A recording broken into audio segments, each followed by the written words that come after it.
Hello everyone, and welcome to a video that I've put off for quite some time actually. Partly because it's been really hot and I've been feeling lazy due to that, and partly because I'm going to be talking about survival mode, which feels like something I can't talk about too much without tiptoeing around everything. So I am mostly an adventure mode player. I also like Nuclear Winter. Survival mode is the mode I've played the least of. However, recently I jumped in for a couple of hours with some friends and played a whole bunch of survival mode. You'll see a lot of the footage from that in this video, and I was trying to get more of a feel of the mode because I wanted just more experience in general before I talked about it in this video. And this video is going to be me suggesting ways to improve survival mode. Now, I'm sure the big survival mode players will be thinking, oh no, it's another person who doesn't PvP primarily on survival mode talking about it. And you are exactly the type of person I want to be watching this video right now, because what I'm going to be doing is talking about ways you can potentially improve the mode, just throwing out a ton of different suggestions, and then I want the proper survival mode players to tell me which of those would be good, which of those you think would be bad, and if you've got any suggestions of your own. Because I don't have all the answers here, but I feel survival mode needs to do something. Because right now you've got adventure mode, which works perfectly for the PvE players who aren't interested in fighting each other and just want to chill and have a good time with friends and stuff, and you've got Nuclear Winter for people who purely want the PvP experience. So survival mode's got the difficult challenge of trying to strike more of a balance, where it's still the same whole map and everything as adventure mode, but there's also a bit of PvP thrown in, and there's limited fast travel. It's kind of trying to walk a line between the two modes, and it needs to have value, which right now I feel like it doesn't have as much value as it could do. So, we're just going to go over a bunch of the ideas now. As I said before, leave in the comments if you've got any suggestions of your own, but I'm literally just going to go through these and give some suggestions for how I think survival mode could be improved, because it needs to be improved because right now all it's doing is splitting up the player base even more, which isn't ideal. So first up is quite a big one: make it permadeath. That's like my whole suggestion for it, just make it a permadeath mode. Now, this would also mean you'd need to have separate characters in survival and adventure mode, something which, honestly, throughout all of these, to be honest, I'm down for. Because making a separate character for survival mode means you're not just swapping between the two modes whenever you like. I know people, like, instead of fast travelling, they'll sometimes jump from survival mode into adventure, then back into survival after they fast travel to the place they want to be to. There's a whole bunch of weird workarounds people do by being able to swap between adventure and survival mode.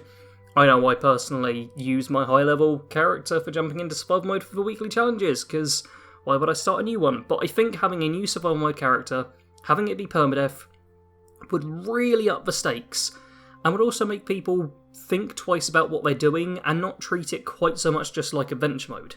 Because when I was in and playing, at first with my friends we were just kind of being a little more cautious, bit worried about players, but by the end of our play session we were just sprinting around shooting everything, messing about. We didn't really care, because the risks were fairly low. If we were playing on permadeath characters, we'd be so much more cautious, it would feel more survivally, because you'd actually have a challenge and there's a good chance of dying in the game a fair few times. It'd be quite cool. That's one of my suggestions.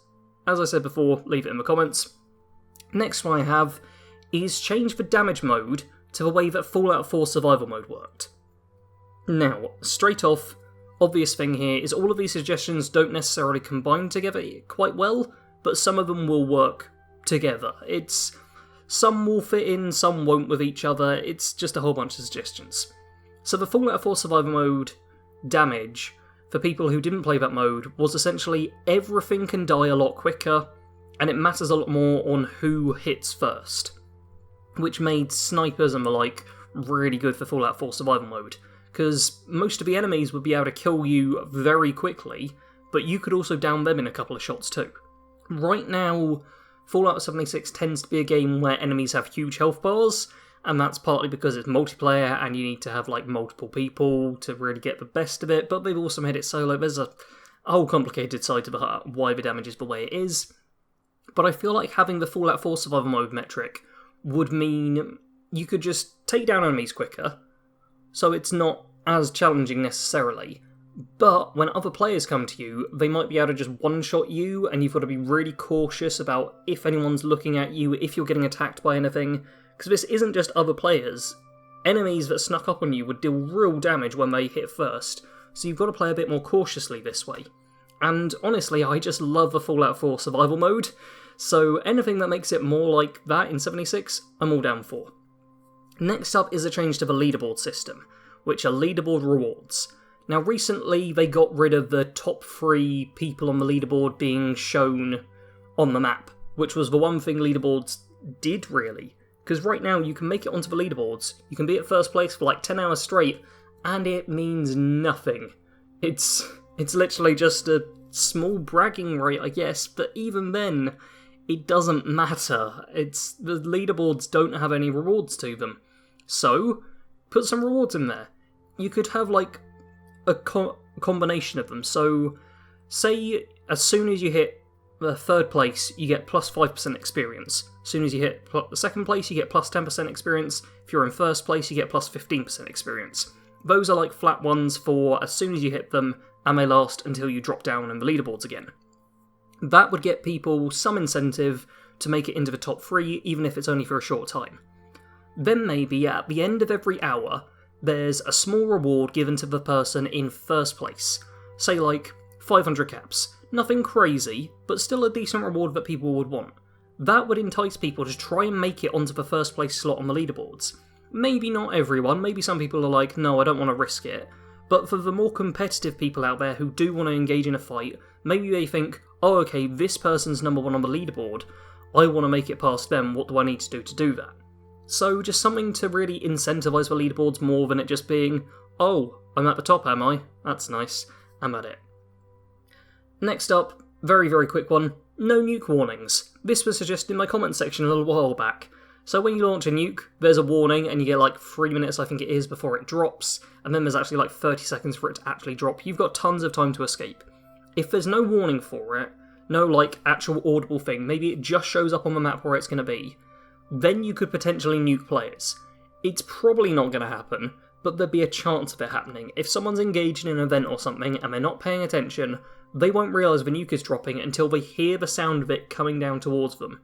And then they've got to try and escape immediately, and it's not going to happen.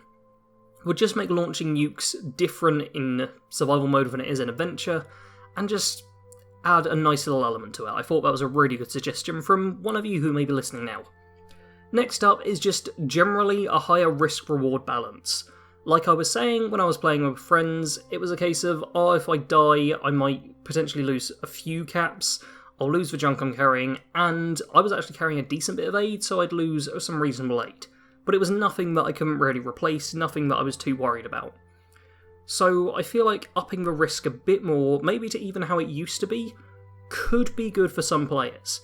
Now to be fair, it's something that might get me not wanting to play. If there's a higher risk, I'm less inclined to jump into survival mode because I don't want to die and lose a bunch of stuff that I made on my adventure character. So if the characters were separate, it'd be even better once again. But if you're going to put more risks in, then it's worthwhile putting more rewards in.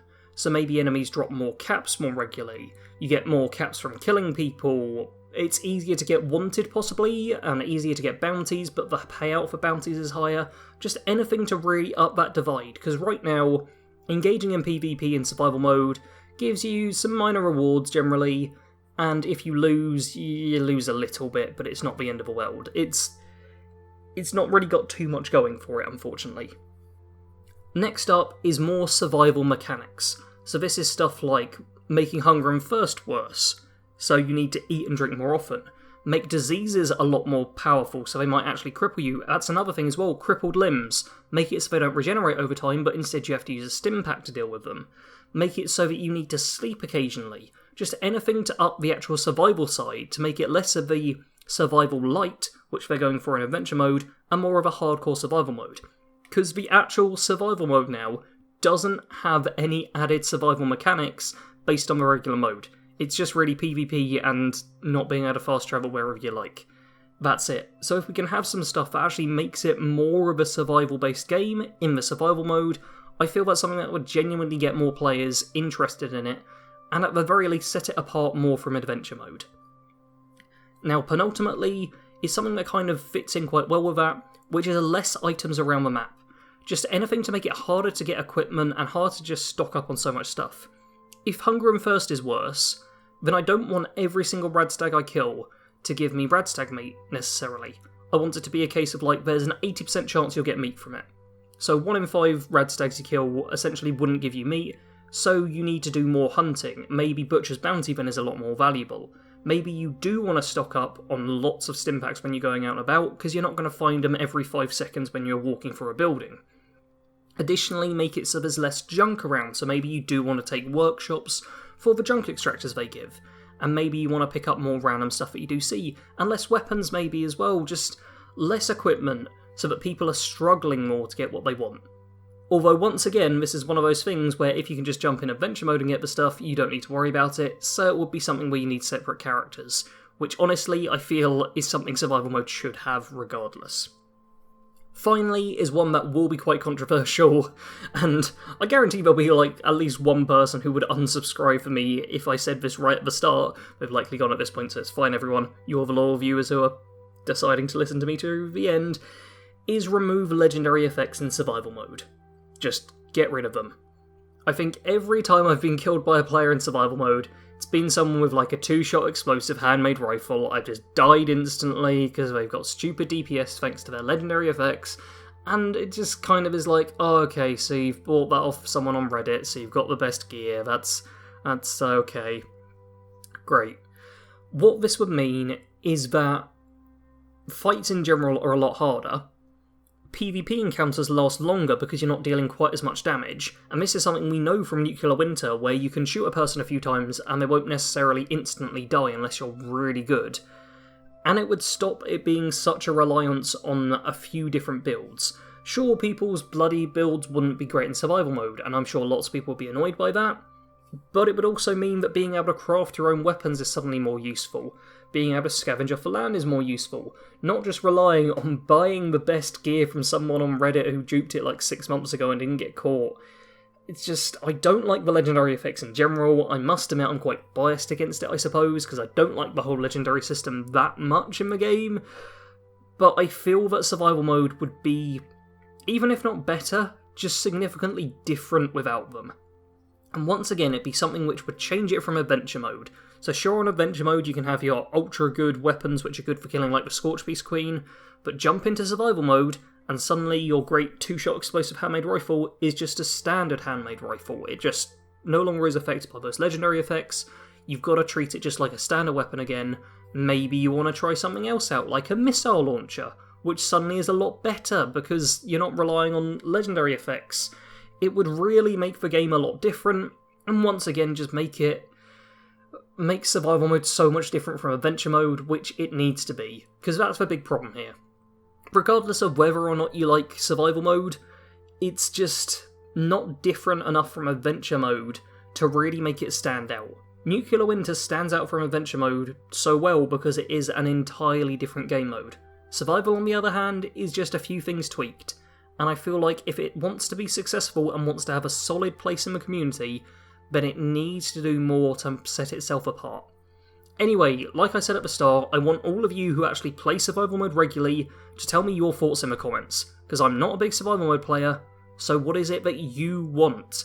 Do any of these suggestions sing out to you as something great? Do any of them you think, oh no, that would make the mode terrible? Let me know, because I want to hear more about this. But ultimately I just want something that makes me want to play survival mode more, because right now it's for weekly challenges, and those even, at the time of recording, we've only had like duplicates for the past couple of weeks, so even that's not drawing me into survival mode that much. I want to play the mode, I want to enjoy it, but I need more incentive to actually try it out. Anyway, that is it for this video. Bit of a rambly one, I suppose, but I hope you did enjoy. Meat Week should be coming tomorrow if I get this video out on time, so we've got that to look forward to. Do like the video if you enjoyed, subscribe if you're new, and that is all for now. Thank you very much for watching. Sarge out.